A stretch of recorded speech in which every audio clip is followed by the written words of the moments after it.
Bueno, pues después de este pequeño hiato que yo creo que hemos calculado mal, que a pesar de tener a Ángel de la Calle presentando, bueno, conmigo haciendo la inauguración, pues fue bastante cauto y no duró hora y media, entonces hemos tenido aquí un momento de descanso, pero bueno, estamos preparados para hablar con Nadia.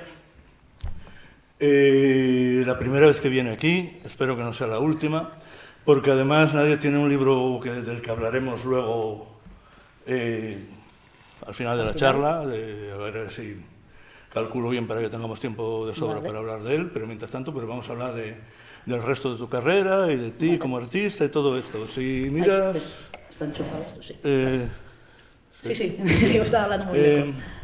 Si miramos un poco lo que dicen las webs y las cosas de ahí, pues dicen que es nacida en Tarrasa hace unos poquititos años, que estudia en Bellas Artes, Sí.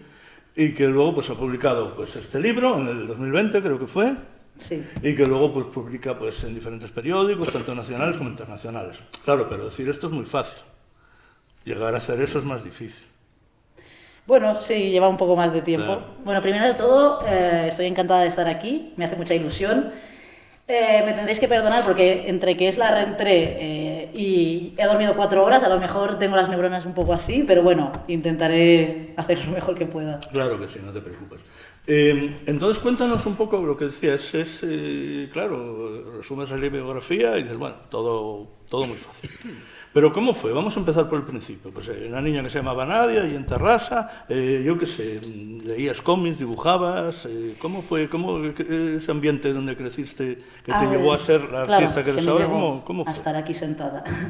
A ver, mi madre pues leía los clásicos, ¿no? Tintín, Asterix, y en casa de mi abuelo recuerdo que tenía la colección de Tintins y tal.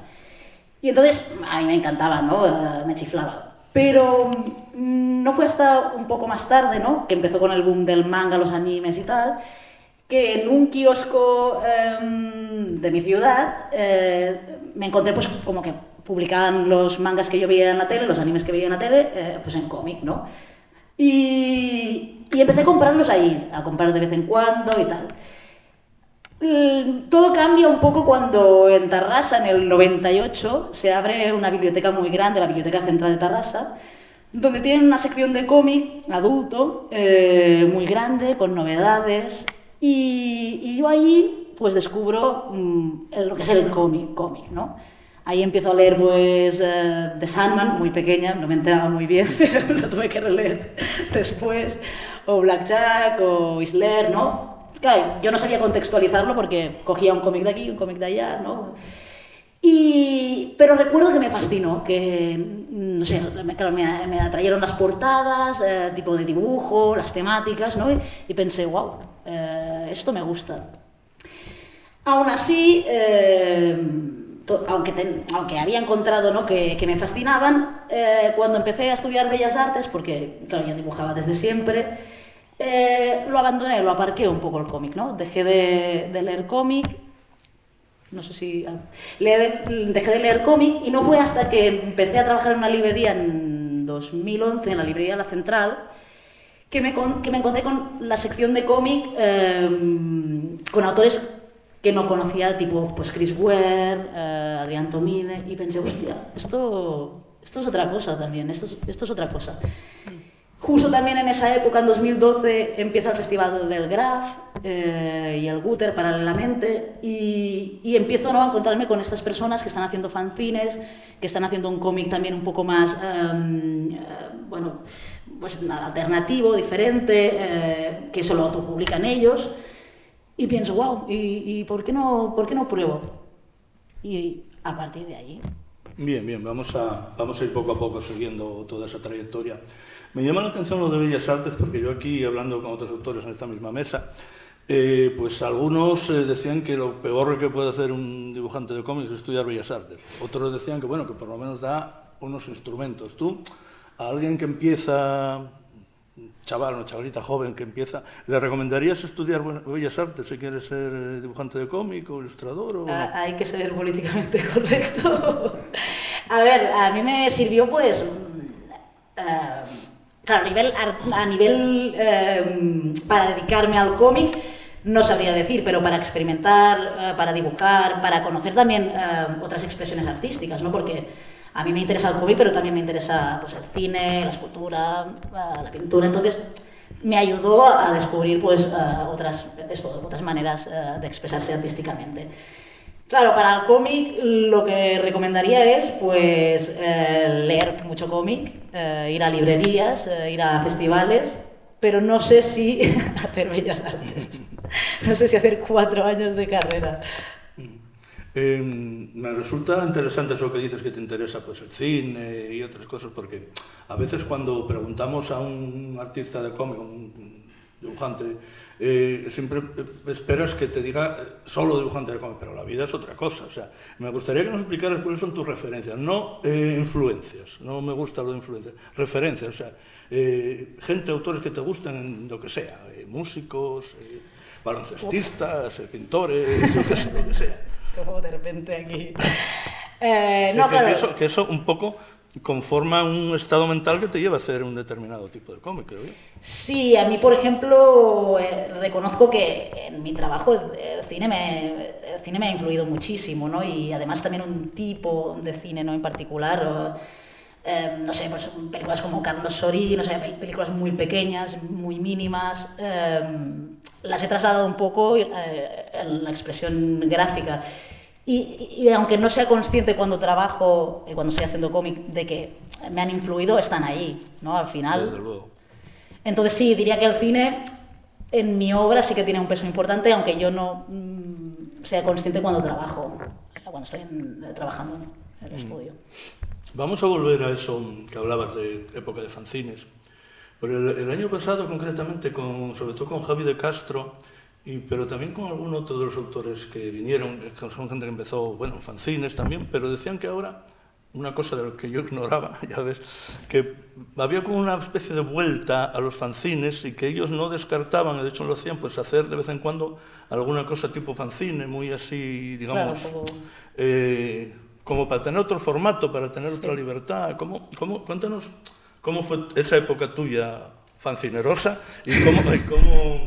y si contemplas volver alguna vez a hacer el... Pues no lo he dejado nunca, ¿eh? Una vez lo pruebas, está ahí siempre. Porque, claro, empiezas a hacer fanzines un poco para... Yo sobre todo para la idea de sacar a la luz lo que estaba haciendo, mostrarlo, que la gente pudiera pues, tener acceso, leerlo, y también para yo ir poco a poco encontrando un poco mi estilo, sí, ir definiendo un poco mi estilo. Entonces empecé a publicar primero yo sola los fanzines, después a raíz de un Guter, un día recibo un mail de Chema Peral, y Chema Peral estaba haciendo como una editorial pequeña de fanzines, que básicamente era él, y contactaba con autores que le gustaban y proponía que hiciéramos pues, un fanzine de 20 páginas.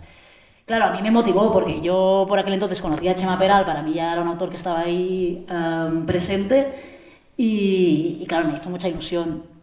Con Chema hice 2 fanzines y después ya he ido haciendo alguno más colaborativo.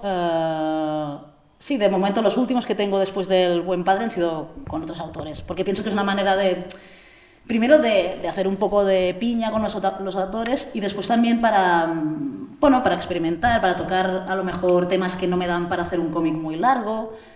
Si tengo a veces alguna imagen que digo, wow, esto es interesante, pero me gustaría hacerlo como más sin tanto encorsetamiento, ¿no? De que tiene que ser una obra de tantas páginas y tal. Así que yo creo que se puede compaginar perfectamente. Y el salto... no sé si llamarlo salto, pero vamos, el paso a estar haciendo fanzine, a ser ilustradora del New Yorker o del País y tal, ¿cómo fue eso? Pues eso fue justo antes de publicar El Buen Padre. El Buen Padre tenía que salir el 11 de marzo, pero bueno, justo en el Graf, y no se hizo, en 2020. Y unas semanas antes, yo me acuerdo que estaba en Angoulême y un día recibo un correo de una art director de New York Times que había visto mis redes sociales, mi Instagram, y que me proponía ya un encargo.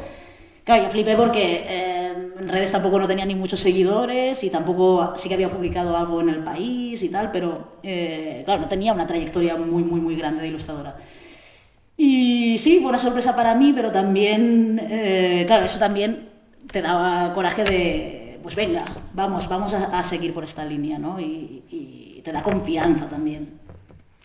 A mí siempre me ha fascinado la gente que, como tú, hace de ilustrador en periódicos, para artículos, para columnas, yo qué sé.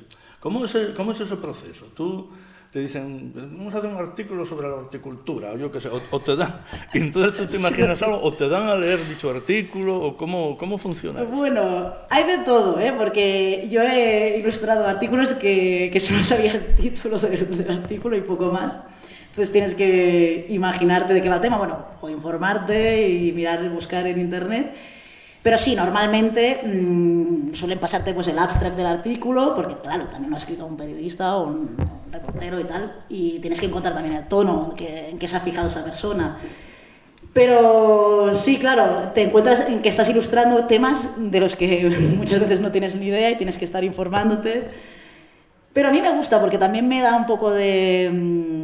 Bueno, primero que aprendo un montón de cosas que del COVID he aprendido un montón, porque he publicado muchas ilustraciones sobre el COVID y tal.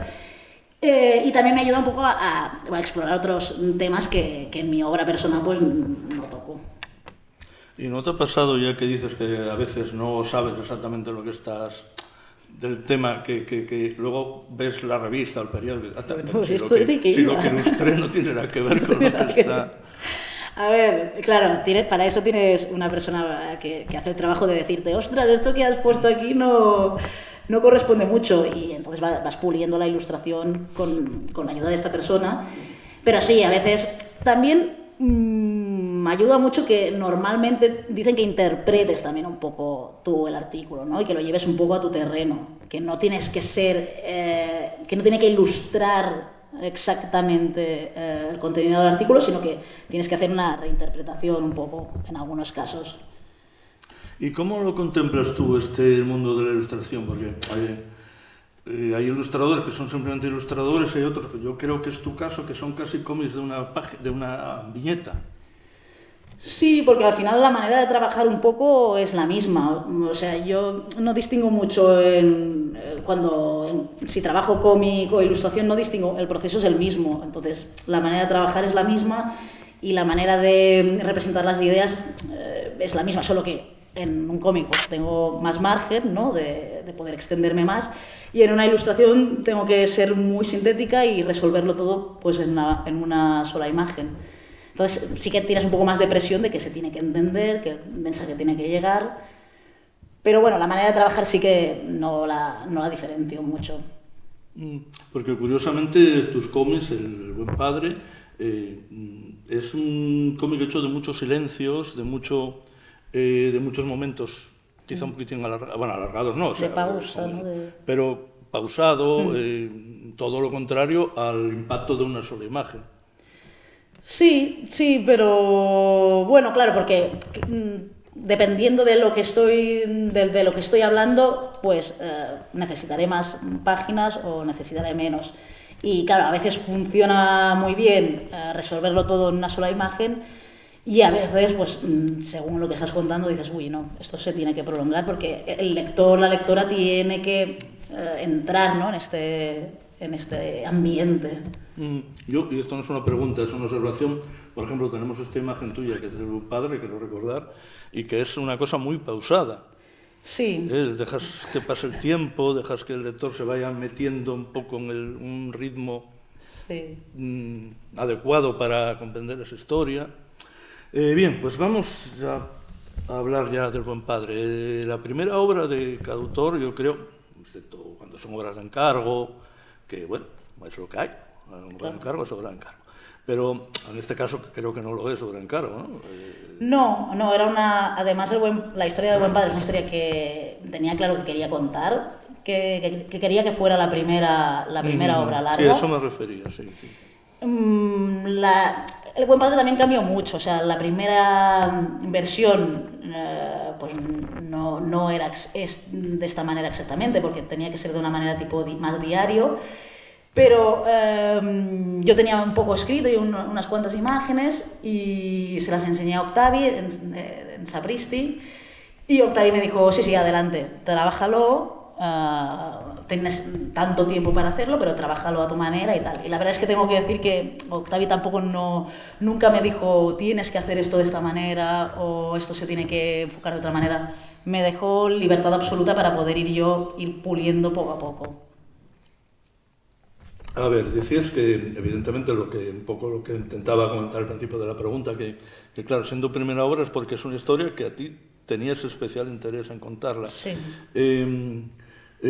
Cuéntanos un poco cómo fuiste forjando esa historia en tu cabeza. ¿Era una cosa que venía de atrás, que decías, quiero contar esto y quiero contarlo así? Claro. O sea que ya sé que es una pregunta difícil, pero no sé, explícanos un poco ese proceso de creación del... Sí, eso. Yo al principio pensé, quiero contar esta relación, no de pues la relación con un padre pues ausente, un padre que decide dejar a la familia, pero tengo que contarla de un modo en el que pueda incluir también otros temas, ¿no? Donde deje ver también que hay otros temas detrás.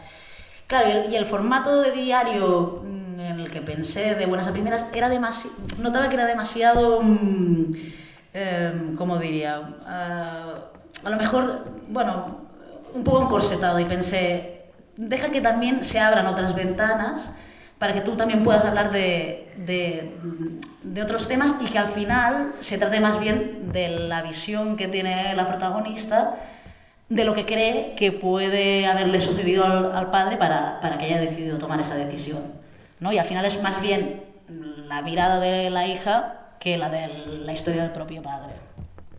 Sí, porque como tú dices, el padre es un elemento que está ahí, pero es ausente casi siempre. Sí, también sirve para enfatizar precisamente esta idea de que el padre es un poco un fantasma, ¿no? Que condiciona la relación entre todas las personas de la familia y hace que se genere como una especie de un vacío, ¿no? Todo constantemente sin que esté el presente. Lo publicaste en el 2020. Sí. Creo que decías ahora que coincidió con aquella cosa que pasó con en el aquella 2020. cosita. Y supongo que tuviste que retrasarlo. Sí, teníamos eso, que sacarlo el 11 de marzo del 2020 para el Graf, justo queríamos hacer como la primera presentación para el Graf y después ya en librerías. Y bueno, no pudimos hacerlo y al final salió un poco, además fue a la par con la obra de Lorenzo y salió creo que en junio o así, se nos retrasó un poco hasta verano, algunas librerías lo tenían, otras librerías no, entonces quedó un poco como raro, ¿no? Y de hecho hasta pasados unos meses que ya estaban librerías en circulación, la gente no se dio cuenta de que había salido, entonces tardó un poquito más en que llegara... La verdad que ese año quedaron un montón de obras y de novelas y de cosas ahí un poquitín en el limbo y que quizás no se les prestó la atención que debía. Sí, porque Ana Galván también tenía que sacar el segundo y quedó como... Sí, claro, muchos libros quedaron un poco como... Debe ser un poco frustrante, ¿no? Bueno, claro, yo era el primer cómic largo, entonces no sabía muy bien qué era lo normal y qué no. Lo que sí que estoy contenta es que se alargó bastante la vida entonces del cómic, ¿no? Porque por lo general pasan tantos libros tan rápido normalmente y tal. Y tuve la suerte de que, no sé si por desgracia de que se retrasara y tal, se prolongó y tuvo más margen. Muy bien, ahora que creo que son ilustraciones también para periódicos y tal. Porque tú esto nunca lo abandonaste, ¿no? A empezar el tema de ilustración. No, de hecho soy ilustradora y dibujante de cómics. Oye, y cuéntanos, por ejemplo, tenéis aquí, supongo que lo conocéis casi todos, un libro muy bonito, pero a lo que me refiero, habías hecho fanzines, habías hecho para periódicos, pero ¿qué sientes cuando tienes esto en la mano por primera vez? Cuéntanos. Bueno, mucha ilusión. Claro, te encuentras que tiene... Además, después de esa aventura de que no salió a tiempo, porque no sé, por aquello. Bueno, te das cuenta que tiene la apariencia de lo que crees que tiene que ser un cómic, Que eso también, en parte, claro, un cómic puede publicarse así o de otras mil maneras, ¿no? Sí, porque también, maneras. claro. Pero sí, bueno, sentí mucha alegría, claro. Estaba sobre todo que esté en librerías, que gente del mundo del cómic haya tenido acceso a él. Y yo, por ejemplo, en muchas charlas y tal, en bibliotecas o en talleres que he hecho en coles y tal, pues claro, viene gente que no es del mundo del cómic, que no ha leído cómic, y te dice, pues me ha gustado mucho, me ha recordado tal o tal. Claro, sientes mucha alegría, sí, mucha alegría y satisfacción.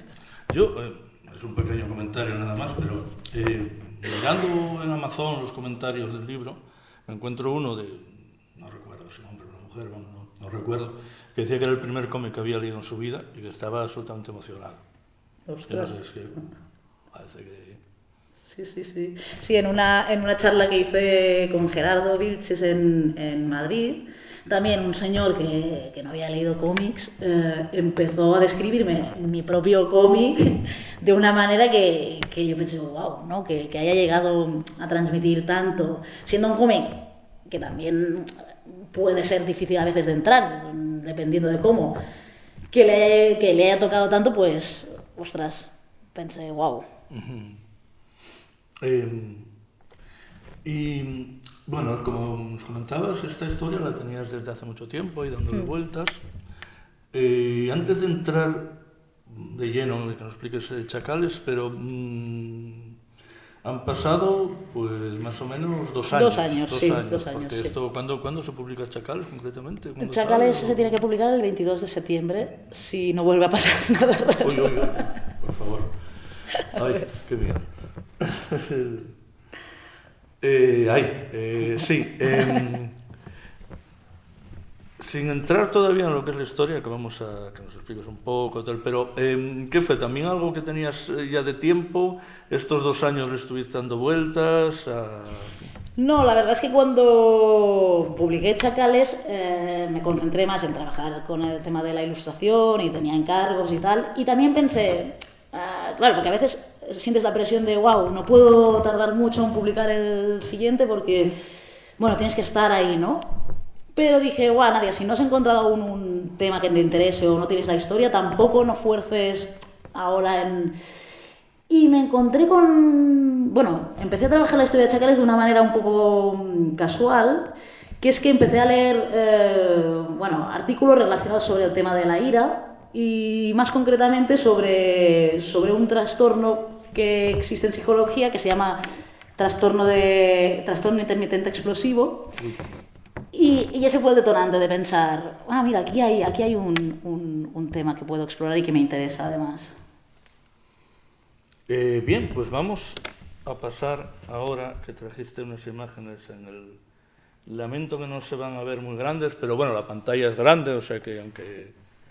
Y de todas formas es una exclusiva, o sea que tenemos que estar contentos. A ver.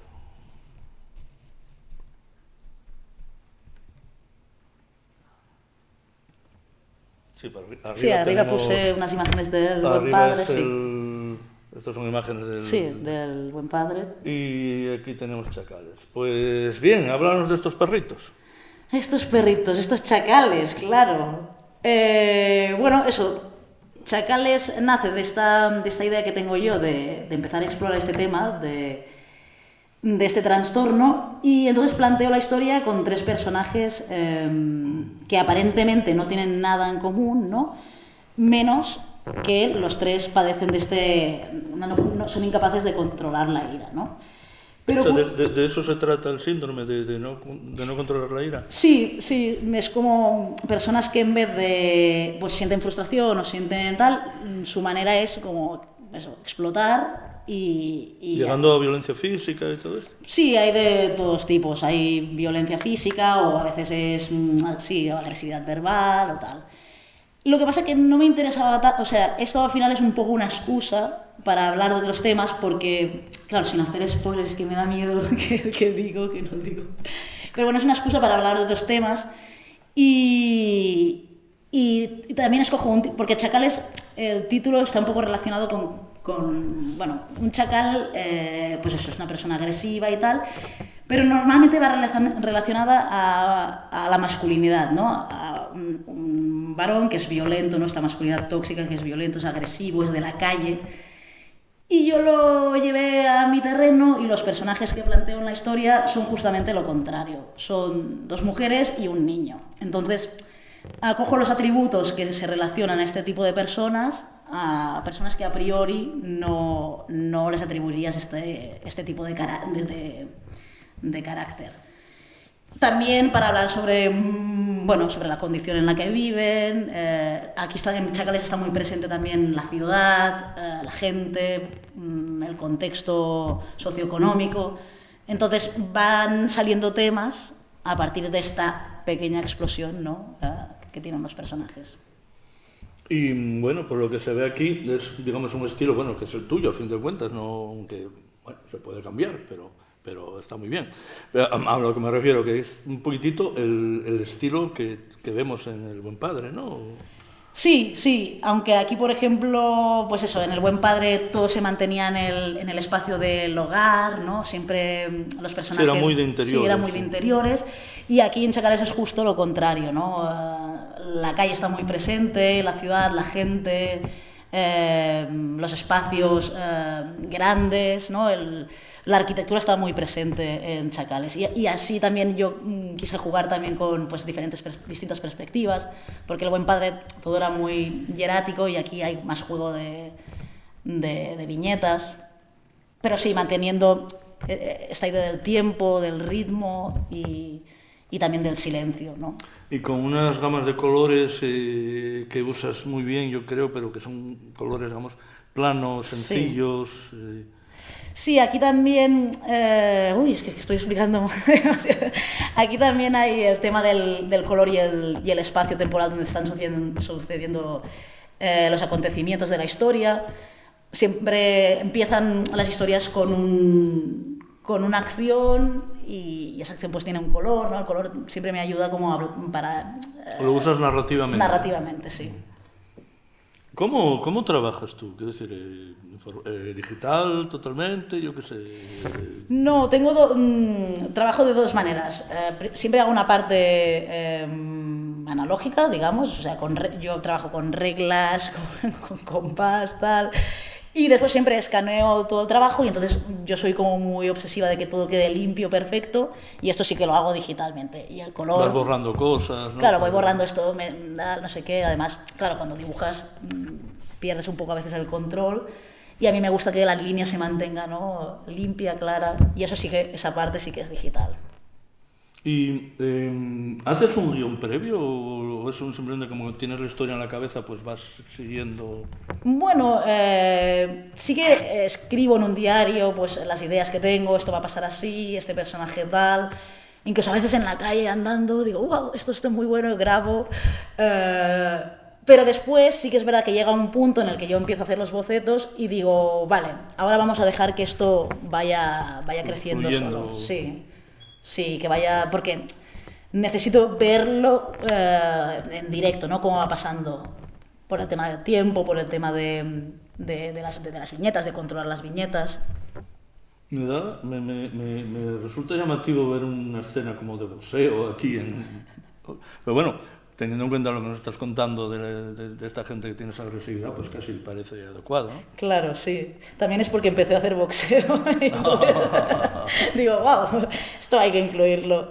No, sí, hay... No, porque me ayudaba, en la historia, el recurso de esta escena de boxeo es para introducir la historia. ¿Y qué perspectivas tienes ahora? ¿Te gusta, yo qué sé, la promoción de... Bueno, ahora estás haciendo promoción del libro. Sí, estoy haciendo promoción. Pero ¿eres de las que te gusta ir por ahí haciendo tours? Sí, me encanta. Bueno, porque me gusta también, sobre todo, pues eso, generar vínculos, conocer a otros autores que admiro, autoras que no conozco. O sea, me ayuda también a no estar yo sola en casa, siempre comunicándote por internet, ¿no? Que eso al final también es un poco... me gusta poder generar un poco de, pues eso, de comunidad y es muy divertido. sí que, y además también me ayuda incluso a pensar muchas veces en mi propia obra también, cuando la presento yo y estoy hablando ahora aquí, pues digo, pues mira, eso tal, o sea, me ayuda a pensar incluso en lo que hago cuando lo presento, cuando hago esta parte de promoción. Sí, porque esto lo hemos comentado aquí con un montón de autores a lo largo del tiempo de las jornadas, que el trabajo de dibujante y el de guionista es un trabajo muy solitario, que a veces parece que te da un montón de vueltas la cabeza. Y está bien oxigenarse un poco. Te vuelves un poco Nosferatu, entonces dices, uy, la luz, ¿no? Y necesitas de esto un poco, de relacionarte y de ver, sobre todo para no quedarte tú en tus cosas y solo lo que te interesa a ti y tal. Está bueno salir un poco de lo que a uno le interesa y ver. Porque ¿qué ritmo, qué método de trabajo usas tú? Quiero decir, ¿eres de los que dibuja todos los días o que tienes un...? No sé. Bueno... A ver, claro, todo depende mucho de si pues hay entregas, ¿no? Si tengo entregas y tal, entonces sí, tengo que currar muchas horas todos los días, tal. En el cómic, sobre todo en Chacales, también me lo propuse como cada día tantas páginas, cada día arreglar estas páginas, ¿no? Para generarme como una especie de rutina. Pero sí que es verdad que si tengo que crear una historia, necesito encontrar un poco un motor antes. No soy de las que se sienta y dice, voy a pensar una historia, a ver qué se me ocurre. No, necesito como buscar esa chispa, esa mini inspiración para tirar del hilo. ¿Cuánto tiempo empleaste en el libro? Pues más o menos 1 año y medio o así. Desde que pensé las primeras ideas, o sí. Y... Perdón. Me da un poco de vergüenza hacerte esta pregunta, porque cuando tienes un libro que va a salir ahora, pero ¿qué hay después? ¿Qué tienes pensado que nos puedas contar? Descanso un poco. No. Pues no sé qué hay después. A ver, sí que me interesa pues seguir haciendo fanzines. De hecho, continúo haciendo eso, lo que he comentado antes, fanzines cortos y además con otras autoras también que me parece muy, muy sano hacerlo. Pero no, obra larga de momento. Voy a presentar Chacales, voy a ver qué tal y darte un respiro. Y voy a darme un respiro. ¿Queréis hacer alguna pregunta, por cierto? Ya. ¿Cómo te planteas el tema del guión? Porque por lo que he estado escuchando, haces tú tus propios guiones. ¿Lo desarrollas todo? ¿Lo vas combinando mientras vas dibujando? ¿Cómo lo haces? O sea, primero hay una idea general, ¿no? Pues por ejemplo, en este caso, pues esta búsqueda de información sobre este trastorno y tal. Después normalmente me vienen algunas imágenes que pienso, esto me puede funcionar bien, y a raíz de esas pequeñas imágenes voy armando todo el guión.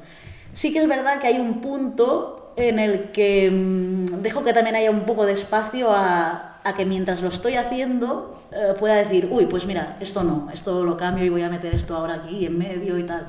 Y voy haciendo un poco como armando un puzzle hasta decir, ahora lo leo y digo, wow, sí, ahora bien. Sí, pero sí que hay esta parte un poco de decir, no lo tengo del todo controlado. Me gusta tener estos espacios de decir, esto no funciona. ¿Y te pasa alguna vez, luego si quieres, te pasa alguna vez eso que dicen muchos guionistas, muchos novelistas, de que de repente un personaje empieza a hacer cosas que tú no pensabas que tendría que hacer, Está vivo, como si ¿no? tuviese vida propia? Sí, porque a veces te dices, en esta viñeta de repente veo al personaje haciendo algo y que digo, sí, encaja y enfatiza esta idea que quiero explicar, y no la había pensado antes, o sea que en cierto modo puede ser una manera de que el personaje vaya por su propio camino. ha corregido. ¿Más preguntas por ahí? Continuando con el tema del guión que preguntaban antes, en El Buen Padre utilizas el narrador omnisciente, ¿no? A pesar de que es una historia que podría parecer que pedía, o que mucha gente lo hubiera contado desde el punto de vista de la protagonista, ¿no? Me gustaría saber por qué esta decisión y si en Chacales vuelves a recurrir a la fórmula del narrador omnisciente o cambias la voz para contar la historia.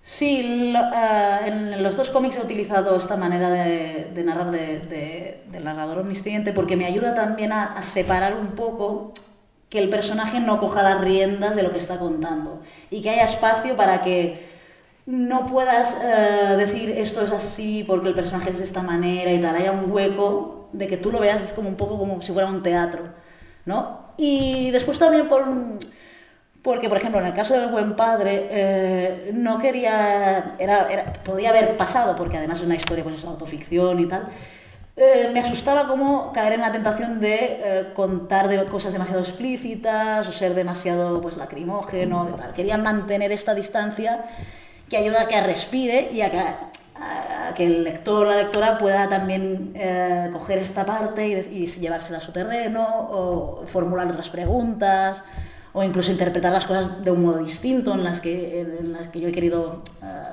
enfocar la historia. Y eso me interesa que haya ese hueco para distintas lecturas. Pues ya que hemos hablado yo creo que prácticamente de toda tu trayectoria, pero sí una última pregunta para ti. Hazte tú la pregunta. Algo que siempre quisiste contar y nunca has contado. Uy, vigila que esto es peligroso. No saldrá de aquí. No saldrá de aquí. Claro, uno cuando empieza a dibujar cómics y tal, claro, yo no sabía, digo, cuál es la manera correcta, ¿no? de hacer un cómic, de contar una historia en cómic, y te das cuenta de que a veces constreñirse, ¿no? En pensar de que hay una manera de contar las cosas o que hay que hacer las cosas de una manera determinada es perjudicial. Es mejor ir, ¿no? Cagándola, cometiendo errores, y creo que esa es la manera de aprender, porque yo ahora me lo diría a mí misma, diría Nadia, que a lo mejor estaba muy rayada al principio, decir, uy, esto no es cómic o esto tal, y ahora diría, bueno, pues vas probando y vas encontrando tu manera de contar las historias.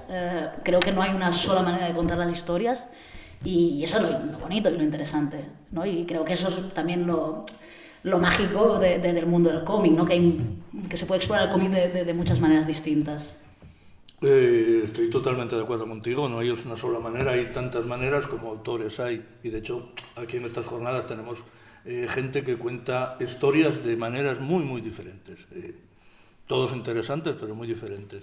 Y cada uno ha encontrado su estilo. O sea, si ves, por ejemplo, un dibujo de Cal Ketch o de Teddy Christensen, enseguida sabes quién es.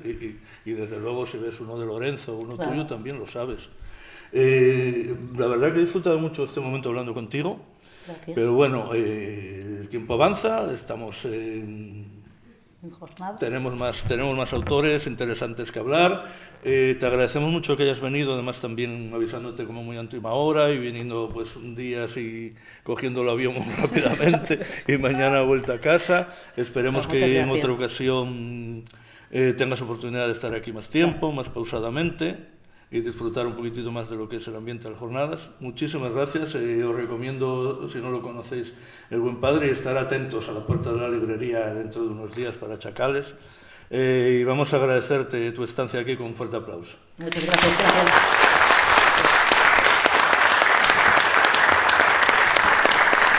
Recordaros que nadie estará firmando junto con el Torres y